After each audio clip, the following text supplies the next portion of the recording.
I'm really pleased to have the honor to introduce my colleague and now friend, Bill Sheehan, who I met several years ago at a conference at Clark University called the Sustainable Consumption Action and Research Initiative. And I mentioned that because I have to get in a plug. UMaine will be the next host of that conference, which will be coming June 15th through 17th next spring. And I hope maybe if this is a topic that interests you, I'll see some of you there. I more recently met Bill when he gave a keynote lecture at the Maine Resource Recovery Association annual conference just this past spring, and really enjoyed his talk. He's a very high-level systems thinker and encourages us to think about sustainability in new ways, so I thought it would be a perfect opening introduction to this seminar series. So today he'll be walking us through kind of two different visions of sustainability that I'll let him tell you a bit more about. So Bill has a PhD in ecology from Cornell University. And surprisingly, I guess we could say, he ended up being at the forefront of the zero waste movement. He founded the Grassroots Recycling Network back in the mid-90s and was the executive director of that group until 2003. During that time, the Grassroots Recycling Network really helped to found the zero waste movement in this country. Since then, he started a second nonprofit, originally called the Product Policy Institute, that worked with several states around the country to put in extended producer responsibility laws. So it was very influential in policy at the state level, working in his advocacy role. That group is now called UPSTREAM and is still very active, working in many states, including here in Maine, helping to advise policymakers on extended producer responsibility. Bill is still very active with that group, but has recently turned over the reins and has stepped down as executive director and is now working in a research capacity with that group and hopefully with researchers like me. So that's part of the reason why Bill is here too. So Bill, thank you very much for taking the time to come and visit us. We really appreciate it and are looking forward to your talk. Would you all help me in welcoming Dr. Bill Sheehan?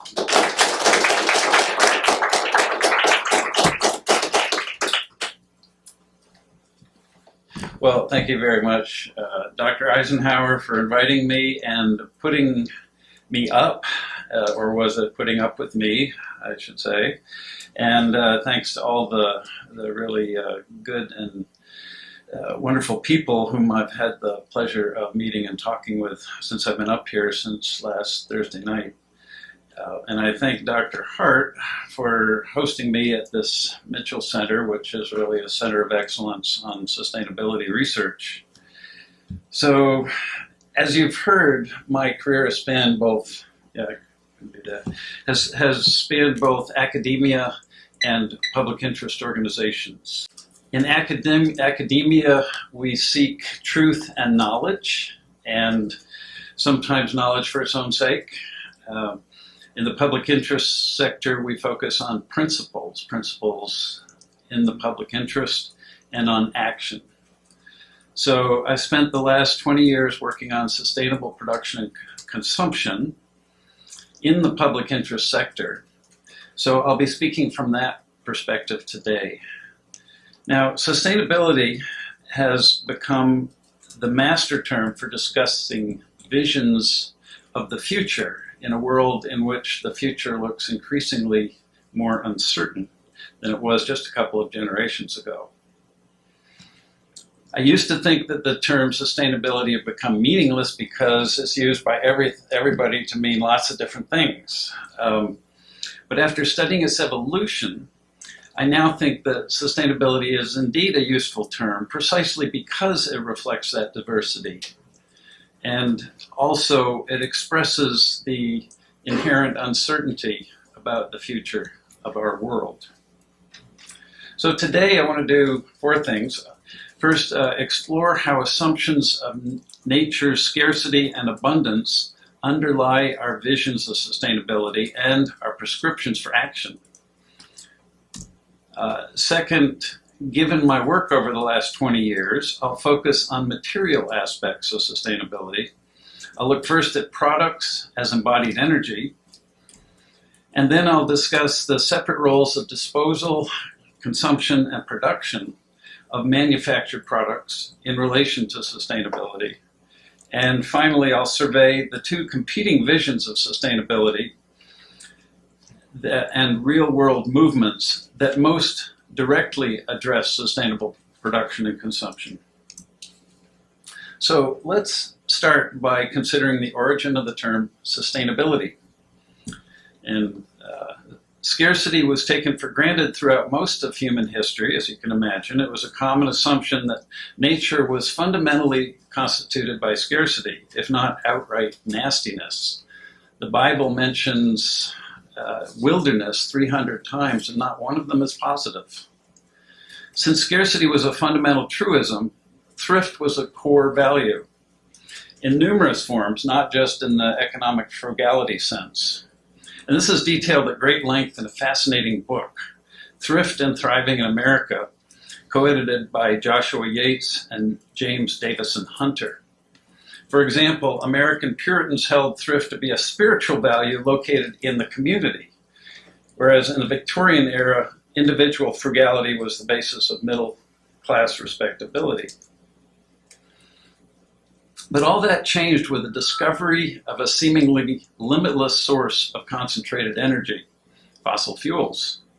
By the 20th century, mankind witnessed a radical reversal of the assumption of scarcity. The greatest economic expansion in the history of mankind laid the groundwork for a new ethic, the ethic of consumption, which gradually supplanted the ethic of thrift. Now, I'm speaking in broad terms, of course, and the ethic of thrift still survives in parts of Maine, which is one of the reasons I'm up here in Orono.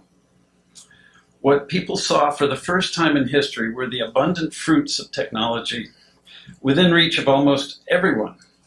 In the US, saturation of consumer appliances, all driven by fossil fuels, illustrates this story. The graph shows the percentage of US households containing various consumer goods, like radios, refrigerators, and televisions, over the course of the 20th century. And it shows the dates by which virtually all households had them. It's a similar picture for personal automobiles and for your cell phones, right? They just exploded on the scene, and the cell phone even more globally. Faith in abundance reflected faith in modernization and progress, a deep-seated belief that these forces had rendered obsolete the condition of scarcity. And I really like this passage from Joshua Yates, and I quote, "Increases in longevity, reductions in mortality, ever higher standards of living, greater freedoms for greater numbers and classes of people. The evidence was obvious for everyone to see. Even 2 world wars, a planet-wide Great Depression, and the specter of atomic destruction could not completely dampen the, quote, fact of modern progress." But the costs of the new abundance started coming into view. And by the 1970s, awareness of pollution, overpopulation, and social ills intruded on our faith in modernization, progress, and abundance. Advertisement like this one from 1956, touting the purity of motor oil, now seemed shockingly naive. And by the 1990s, the specter of climate change and its evil twin, ocean acidification, really got our attention, as did increasing awareness that other interconnected trends were accelerating, summed up in this rather composite image, which, how many have seen this image before? Really? Huh, I thought this was, I thought all the hands would go up, because it's kind of an icon of the what's called the Anthropocene, the age of man. By the way, 1950 is the inflection point in most of these graphs. And this comes from a website mentioned there that they actually have a slide deck of each one of these you can look at in detail if you really want to get depressed. In response, key terms associated with modernization came into serious question. Industrialization, urbanization, and mass consumption were no longer seen as the unmitigated good things that they once were taken to be. An abundant future now seemed less certain. And in the midst of this uncertainty, the term sustainability came into widespread use. Now, the concept of ecological sustainability is pretty straightforward. It's the condition in which the throughput of materials and energy can go on indefinitely. But sustainability of humans is more complicated. And from the outset, ecological sustainability was combined with the concepts of social equity and economic growth. In the post-colonial term, development. And the 1987 Brundtland Report provided one of the most frequently cited definitions of sustainable development, balancing the needs of present and future generations. But the issue of economic growth is a critical issue for sustainability, and something I'll come back to in a moment. So, focusing now more on materials specifically, I want to focus on materials, or what Annie Leonard, in a series of wonderful web videos that she's done, she called The Story of Stuff. She calls products and materials stuff. If sustainability is the master term for the concerns of our time, then climate change is the master problem for our time. And the current climate crisis is primarily the result of burning fossil fuels, pure and simple, since the dawn of the Industrial Revolution. So while climate change has everything to do with energy,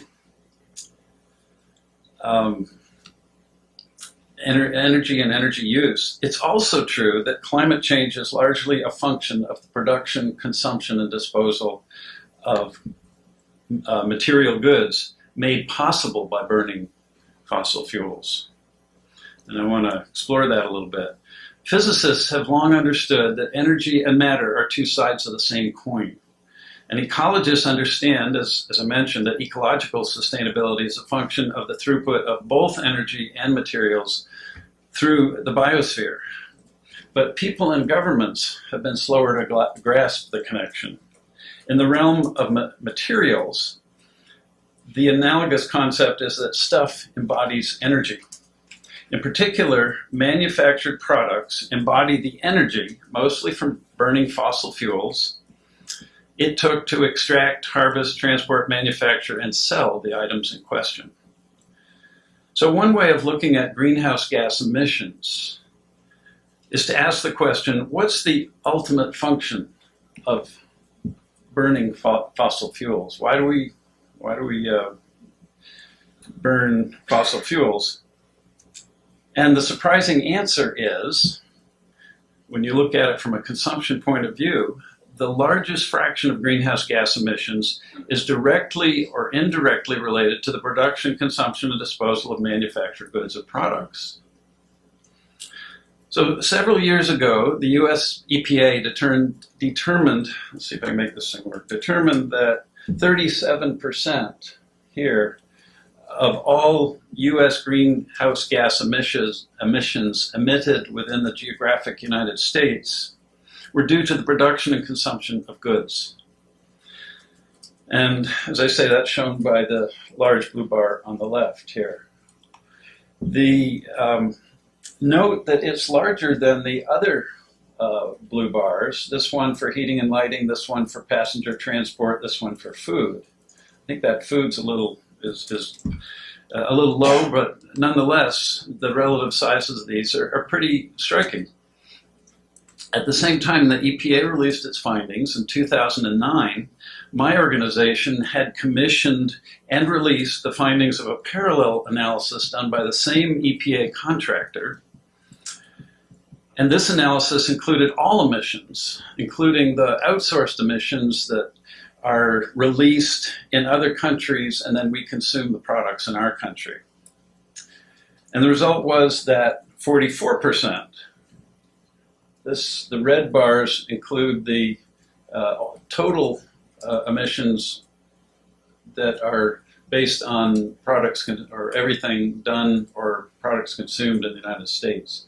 And in this case, it's actually 44% is a truer picture of the total greenhouse gas impact for the United States. Again, that's more than heating and cooling or personal transportation. And those are the activities that, seems to me, get the lion's share of attention in projects that are trying to mitigate climate change. I think we have a blind spot about manufactured products. And here's a cartographic depiction that I think is kind of fun. It shows the production and consumption of one product category, toys. Most toys are produced in Asia, as you can see there, and it's just drawing the geographic sizes relative to how much is produced. And the lion's share of toys, of course, are actually, the lion's share, kind of surprisingly, are really consumed in the United States. So one particular example that shows the effect of carbon outsourcing. Analyses done at the state and city level show a similar connection between material consumption and greenhouse gas emissions, so maybe even a greater connection. These data are from King County, home of Seattle, in King County, Washington, show that out of 55 million tons of carbon dioxide equivalents released in 2008 by the residents of King County, out of those 55 million tons, 73%, almost 3/4, were due to emissions from producers, pre-purchase transport, and retailing. That's a lot of embodied emissions. So which materials are causing the most problems for climate change, and hence which are the biggest challenges for sustainability? Now, an important distinction in the world of materials management is this distinction between products and organics, or to use Annie Leonard's popular terminology, between made stuff and grown stuff.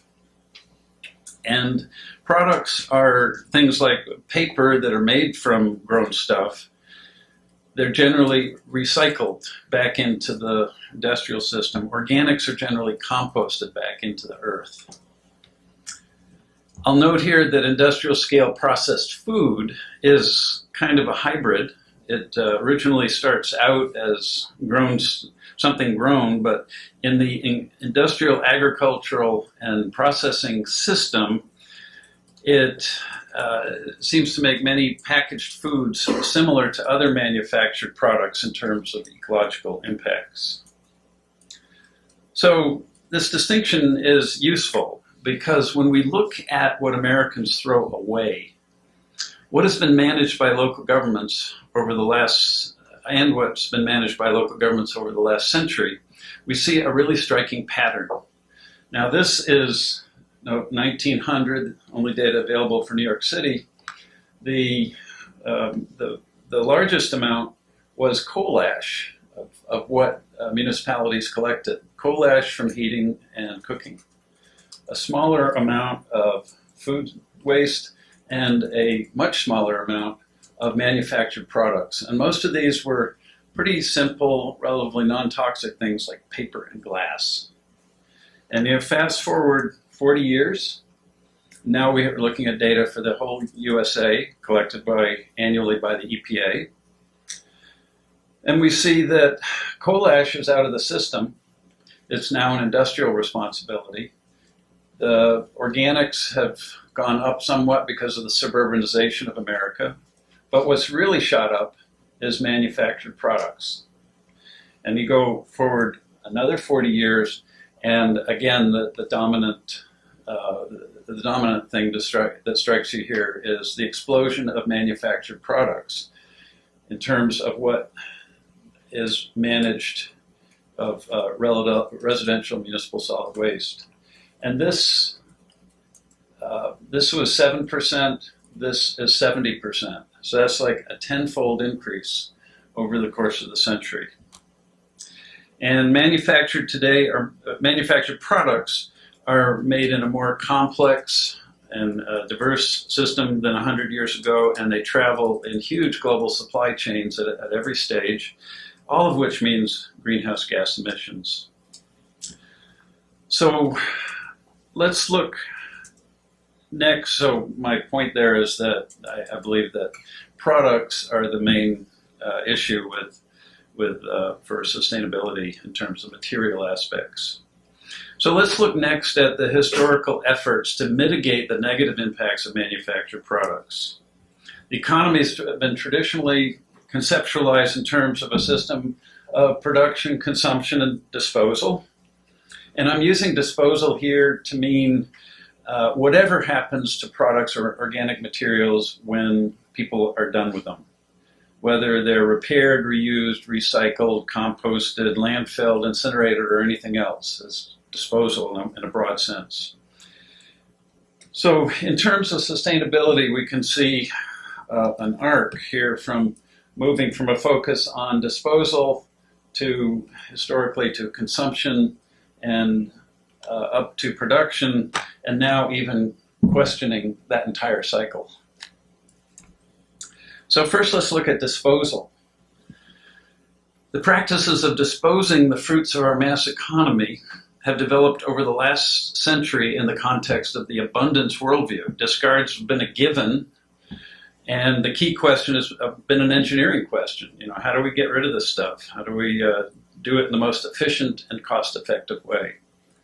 It's interesting to note here that the municipal waste management system evolved a century ago in cities when horse manure and dead animals were a public health threat. And that was really the instigation of the municipal involvement. And coal ash was the primary solid waste, as we just saw. Both are relatively simple, homogeneous, bulky waste streams. And of course, this is before the explosion of manufactured products with all their complexity, diversity, toxicity, and volume. Now, some have argued that local government is poorly suited to managing highly diverse products when consumers are done with them and marketing them in global commodity markets, and that this has led to an overemphasis on garbage disposal by municipalities. And an intriguing and largely unexplored question is the extent to which the provision to producers by local governments of this basically unlimited free disposal service for manufactured products has enabled the production of goods designed for rapid obsolescence and to our throwaway society generally. So, given the embodied energy in products, you might be thinking, well, let's just burn the trash and that'll be a sustainable solution. But it's not. Municipal waste incinerators release 2.5 times as much carbon dioxide as natural gas power generating plants, according to the US EPA. But more importantly, compared with recycling, burning trash recovers far less energy than recycling saves. And Jeffrey Morris has performed dozens of life cycle analyses over the last 20 years on dozens of material categories. And he's found that for virtually every material, recycling saved more energy, and the general average was about 4 times as much, 3 to 5 times as much. So some are even greater than that.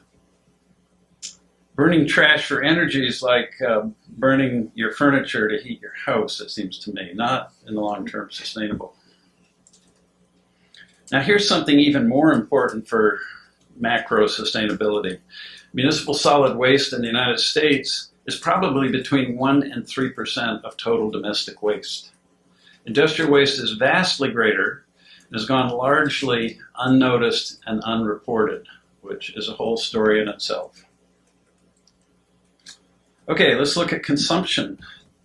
The fruits of mass consumption have been so massive as to elicit a calls for conserving resources, which of course is a function of the scarcity worldview.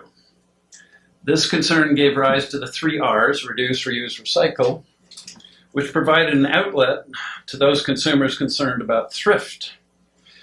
The 3 R's were framed as the top of a waste management hierarchy in which all consumer discards were considered to be waste, And reduce, reuse, recycle was supposed to precede burying and burning. Being a hierarchy, reducing consumption was supposed to come before reuse, and reuse before recycling, with landfilling and incineration only used as a last resort. So that's the prescription. I'm sure you've all heard about the 3 R's, yes? Yes, okay. So how have we done? Well, actually not so well.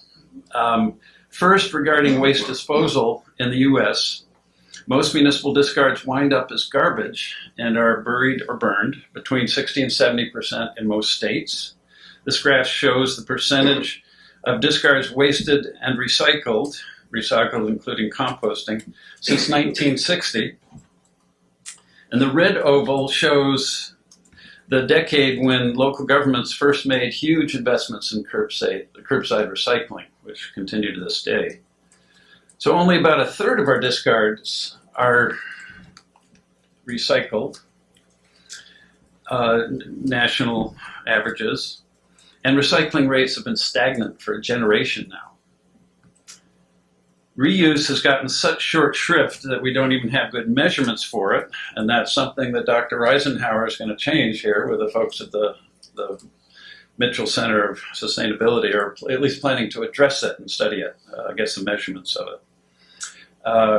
And finally, source reduction is so out of tune with the abundance worldview that it barely gets seriously talked about. In fact, here's the EPA's waste management, solid waste management hierarchy, which anybody in this field has seen a million times. In fact, it's pretty fanciful because the actual, if you were to flip it upside down, you get a better picture of where we really stand. It's pretty much the mirror opposite. Source reduction, reuse, recycling get much less attention than wasting, than burning and burying. And it turns out that the financial incentives are exactly the inverse of what the thing on the left are. So it shouldn't be too surprising that we treat most stuff as garbage, recycle a little bit, and ignore reuse and reduction. One thing about the focus on consumers and recycling, from the perspective of sustainable solutions, focusing on consumption implicitly blames consumers and leads to the presumption that better individual purchasing decisions and recycling behavior can lead to sustainability. And there's little evidence that this can work when the problem is more systemic. What about sustainability at the production stage? An increasing realization by people in business and government that we can't make disposal and consumption more sustainable without addressing the design and production of goods. I've been working for the last decade and a half on a policy approach called Extended Producer Responsibility, or EPR, in which producers' responsibility is extended throughout the life cycle of a product, of their products, continuing when consumers are done with them. And the policy approach originated in Europe in the 1990s, and it's big there and in Canada. And one of the things I've been working on for the last 15 years is trying to bring that to the United States. In the US, we've managed to pass almost 60 state laws for more than a dozen product categories since 2004. There were a few before that, as shown by this map from the Product Stewardship Institute. Incidentally, Maine is a national leader in EPR laws. So the policy approach has met a great deal of resistance in the US relative to Canada and Europe. The devil's in the details, and many EPR laws leave a lot to be desired. They're pretty weak. In any case, these laws are not a silver bullet for making production sustainable. We still have a long way to go and a lot of other options to explore. So there's been many noble efforts to address sustainability at the level of disposal, consumption, and production, with some small gains, but too few big successes to date.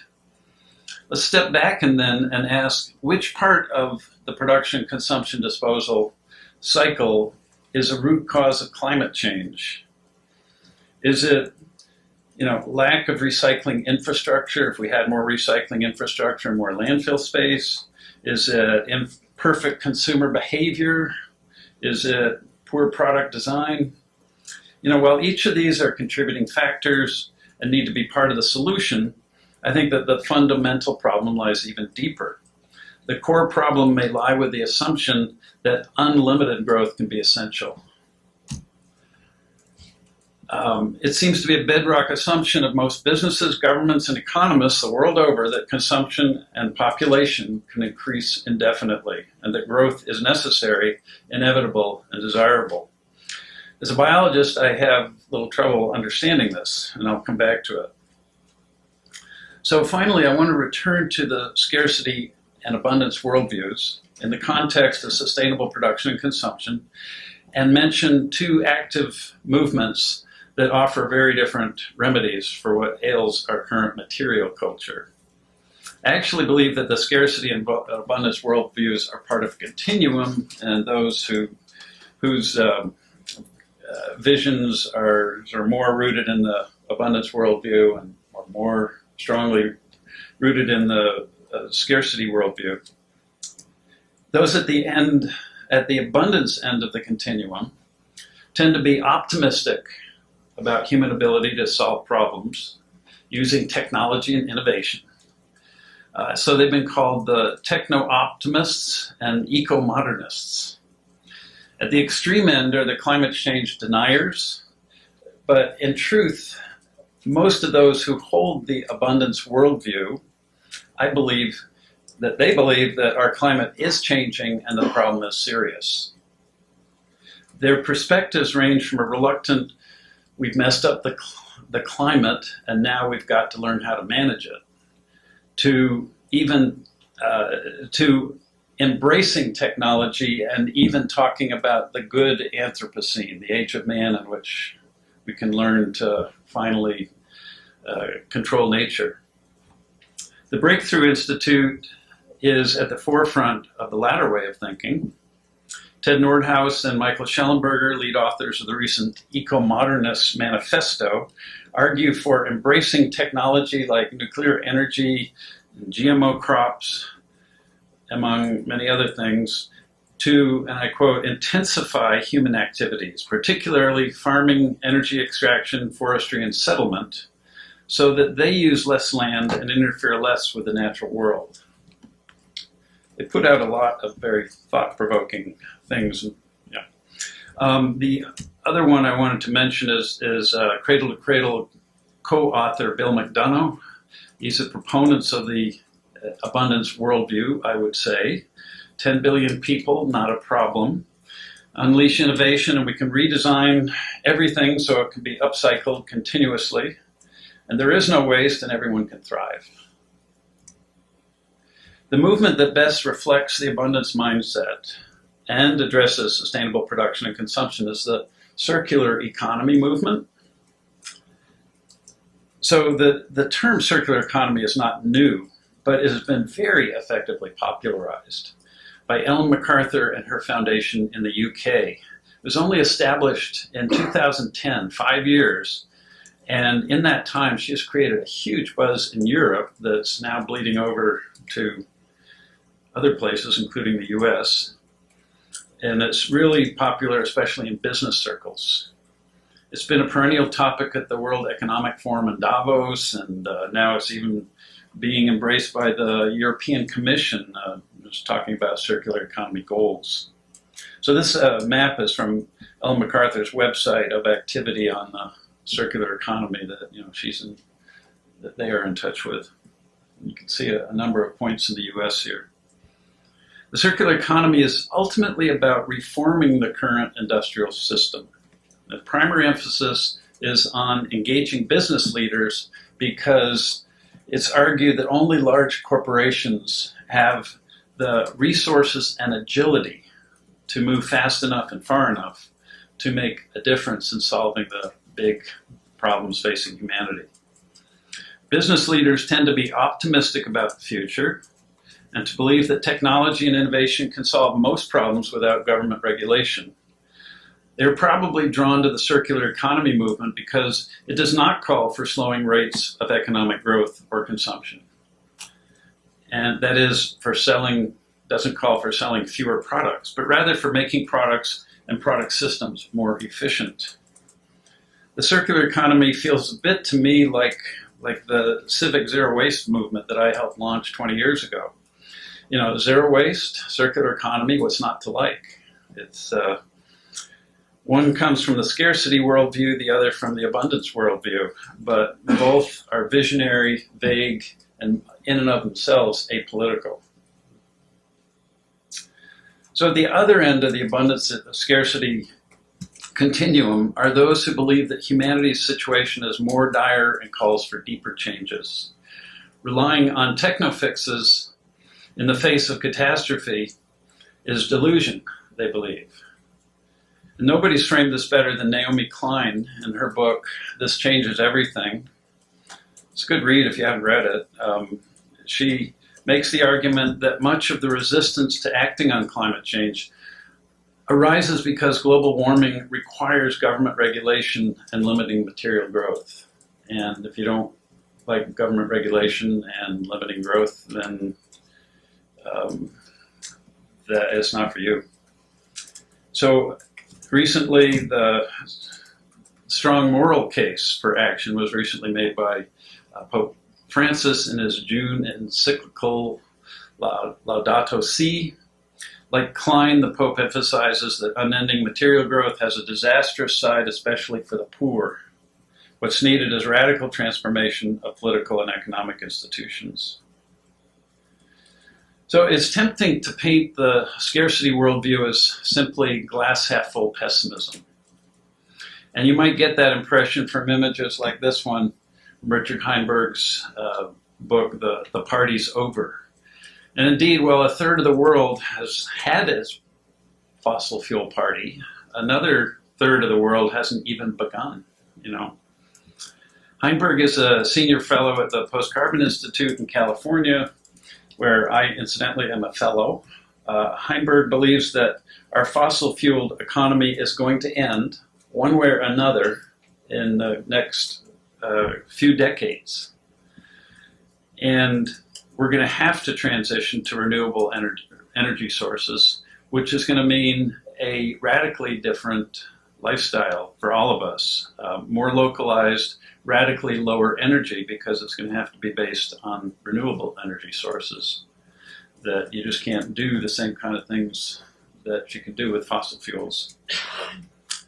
But actually, Heinberg and a lot of others are focusing these days on thinking through how people can adapt and thrive in a world without fossil fuels. There's a great deal of activity, both theoretical and practical, on what Tim Jackson calls prosperity without growth. It's based on the idea that abundance does not have to be defined solely in materialistic terms. Abundance can also be defined in less material terms, such as abundant health, abundant satisfaction, abundant joy, which kind of muddles my neat little scarcity-abundance dichotomy, doesn't it? Much of the academic work is being networked by the Sustainable Consumption Research and Action Initiative, which Dr. Eisenhower is involved with, the conference which will be next here in Maine, the next in June. And she didn't mention that this is a very international conference, and this is networking internationally, the group of people that are really working on this post-fossil fuel sustainable consumption. So it's quite an opportunity. I encourage you to sign up and go. So the sustainability movement, note the quotes, that best reflects the scarcity mindset and addresses production and consumption is the new economy movement. It seeks to replace consumerism with values like happiness, resourcefulness, and equality, and global capitalism with resilient local economies. The new economy movement is really more of a frame of mind than what you might think of as a traditional coherent movement at this point. Gar Alperovitz has written, rather enthusiastically, it's a far-ranging coming together of organizations, projects, activists, theorists, and ordinary citizens committed to rebuilding the American political economic system from the ground up. It involves thousands of real-world projects, from solar-powered businesses to worker-owned cooperatives and state-owned banks. Many are self-consciously understood as working prototypes that may be applied at regional and national scale when the right political moment arrives and occurs. So that's one way of looking at the future, be prepared. The organization in the US that's attempting to coordinate this diverse assemblage is the New Economy Coalition. It was created in 2003 from a merger of two other organizations, and it's affiliated with the New Economy Foundation in UK, which puts out a lot of very thought-provoking information and studies. And this is a map of the US New Economy Coalition member organizations in the US. It's interesting that the group of foundations that have funded the work of organizations like mine, well, it's not there anymore, UPSTREAM, is over the past decade recently changed the name of their affinity group. The funders get together in affinity groups. It used to be called the Sustainability Funders Network, and just within the last year they changed their name to the New Economy Funders Network. So this is where the sustainability funders see the need and the future. So how does all this relate to you folks here in Maine? The current solid waste crisis in Maine seems focused, as always, on waste disposal. Incinerators shutting down and problems citing landfills, right? Meanwhile, some scientists give us only a few decades to reduce our total carbon emissions by 80% if we're to have any chance of stopping our climate from roasting us and the seas from rising 6 feet. Seems like a disconnect to me. Sorry to be sarcastic, but I read this weekend that if we burn all the fossil fuel reserves, which the oil companies would like, the Antarctica is going to melt and the seas will ultimately rise 200 feet. Think about that. I hope my talk has demonstrated that products are far too important in driving climate change, climate disruption, and the problems are too urgent for tweaking the status quo. Given the embodied energy in products and the critical role of consumer goods in driving climate change, there's an opportunity here to mount a response that actually addresses the root of the problem. The Mitchell Center's Solid Waste White Paper points to a way forward, I think, and I quote, "It's a moment when we must decide whether to continue to manage waste or to draw upon our strong history, Maine's strong history of environmental leadership, our waste not culture, and our unique version of entrepreneurialism to design solutions that eliminate waste, capitalize on valuable materials, and spur economic development." So here's an idea. Job descriptions of local solid waste managers, of which there's several hundred in the state, could be reframed as community sustainability managers, whose job is to focus on local sustainable consumption and building resilient local reuse and sharing economies. If that happened, Maine would provide some badly needed environmental leadership that could be a model for the whole country. As the state motto says, dirigo, which means I lead. Okay, finally, last slide. I find it fascinating how the word sustainability is used in so many different ways, and how our visions for the future are informed by our worldviews of scarcity or abundance. The abundance worldview seems to be associated more with interventions at the production stage and of the industrial system, while scarcity worldview tends to be associated more with interventions at the consumption stage. Moreover, the abundance worldview seems to correlate strongly with business values, which Jane Jacobs in Systems of Survival called the commercial moral syndrome. Really good book. The scarcity worldview seems to correlate more strongly with values characteristic of government, which Jacobs called the guardian moral syndrome. And Jacobs concluded that both moral syndromes are needed for a healthy society. And I believe that we need both radical innovation from business and strong government action if we're going to avert the worst effect of climate change. Thank you.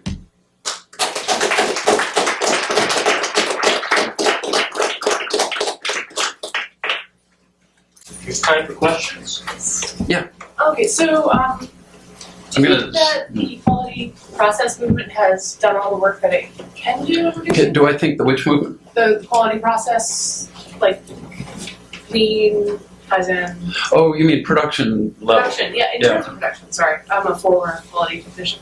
Has it done all the work that it can in reducing waste in production, or is there like more innovation? I don't think they've started. I mean, that's tweaking. We need radical innovations. And I think that we need just completely, I mean, look at the data.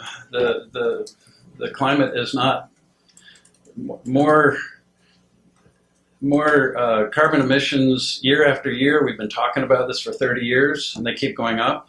And the economic growth is not decoupled from, environmental indicators. So clearly, it hasn't done enough. And I think the question I'm trying to raise is, can it ever do enough? Can you get from where we are to where we need to be just by tweaking production or consumption or disposal?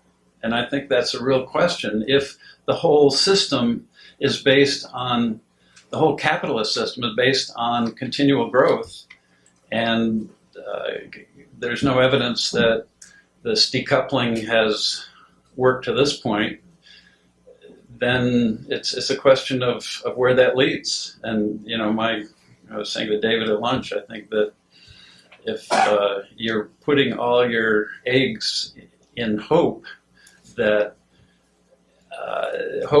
this will happen and you won't have to change your comfortable lifestyle, that may be a delusion. Not just bold optimism, but outright delusion.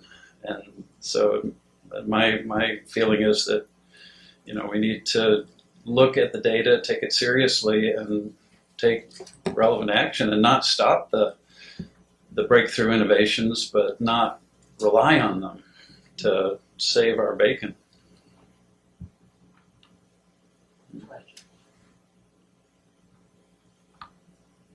You talked about how the party's over. 1/3 of the world has had their fossil fuels party. You talked about 1/3 of the world hasn't even started. This innovation, how does that, play in for them? How does? Well, that's the big question, is how to deal with equity, and I'm not sure I have the answer. I think that if there was but I think part of the answer is that if there was a serious commitment, bigger than even what Germany did towards renewable energy, and in helping the developing countries that haven't begun the party, that would be the place to look, the actions to take around that. But yeah, I don't want to deny them a place at the party. I just don't want to cook the world so that we're all drowning. Yeah. It seems like there's been a subsidy of our lifestyle based on the availability of way too cheap fossil fuels for a long time. And it also seems like that should be a leverage point to change the nature of the economy so that it's not so easy to continue to do that. Because I assume that most people continue to consume along the pathways that are well worn because the system exists and there's really nothing stopping us from, driving to the big shopping mall and just buying more stuff. But if we're not really paying the real costs of things, shouldn't that be kind of an obvious leverage point, and what stops us? The question had to do with if we're not, the incentives are for continuing doing what we're doing, and that's destructive. Shouldn't we look at the incentives? Is that a rephrasing? I totally agree with you, and I think the big one is a carbon tax. I don't think that's just step one, and we can't even take step one, and it's a critical step. We should put all our energy getting that done. That's a big one. I don't know how to do it, but I think you're absolutely right that the incentives are all wrong, just like in the waste world, they're all wrong. We have this ideal of reduce, reuse, recycle, but the incentives say waste and then maybe recycle some of it and forget about the rest.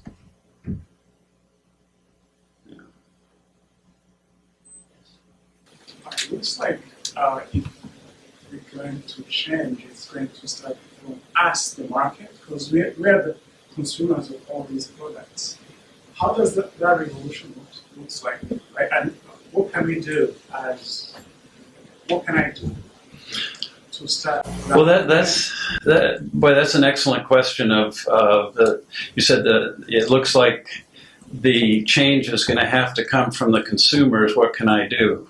And I think the first thing is to realize that you are both a consumer and a citizen. And exercising your citizen muscle is different than exercising your consumer muscle by buying different products. When the system is structured in such a way that all the products are made from fossil fuels and delivered by fossil fuels and there's no alternatives, then there's not much you can do with your citizen action. But I think that we need a carbon tax, as the previous lady was saying, and that takes your citizen muscle. And I think that part of the problem is that our citizen muscles have atrophied in our consumer culture, is that we've grown up thinking of our identities as consumers. And that's our core being, our core identities are to consume. And so I think that that's where we need to change right there, is to think about our individual beings as citizens and not just consumers. I'm mindful of the time, and I think I'll draw things to a close here, but if you have more questions, please come on up. It's wonderful that Bill would share his vision and his passion about this issue that he's been working on as a leader for more than 2 decades. And it's interesting that the conversation has led to kind of the link between what we do as individuals, what do we do in a political world, and I thought the most appropriate way to thank Bill is to share with him George Mitchell's new book. Senator Mitchell, of course, our namesake, has just published a memoir that's really about this kind of work. I found it to be deeply inspirational. I'll even tell you my favorite passages if you want. But Bill, I just want to thank you so much. Well, thank you, David. I look forward to reading that. You bet.